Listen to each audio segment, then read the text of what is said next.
The show is a family drama about two girls who find out that they were accidentally switched at birth and how both families deal with that revelation. One of the things that I thought was almost universal about it is I think so many young people at that age are dealing with identity issues and dealing with discovering who they are. So I thought, wow, it's just taking that teenage fear and it's just blowing it up 1,000 times. And the network said, oh, you know, we love the concept.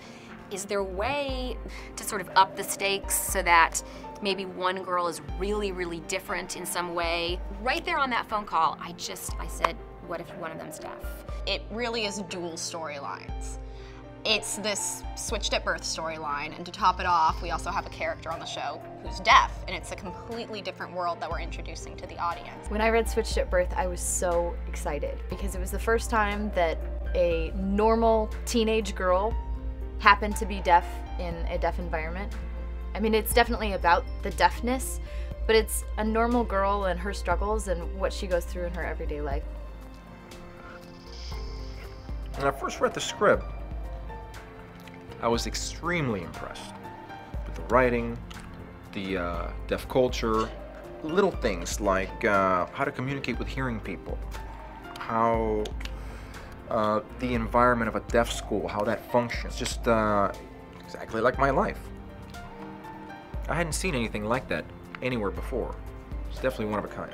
I think the premise of our show is so compelling to begin with. But when you also integrate into this the fact that one family is going to be exposed to a completely different deaf culture, I think it adds a whole different overlay of emotion and absolute uniqueness to our television series.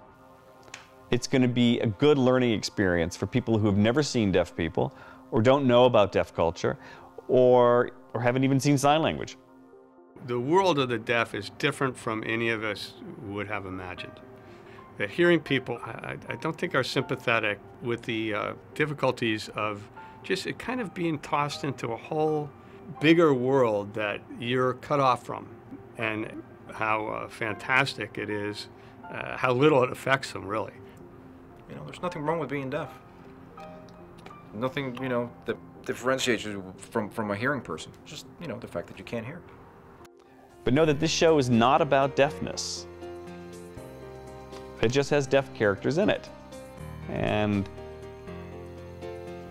they happen to be in the midst of things that have happened, like a switch at birth, and then how that's dealt with. Doesn't matter if you're deaf or not. There's just so many things that the audience is going to learn from this show. Not just about deafness.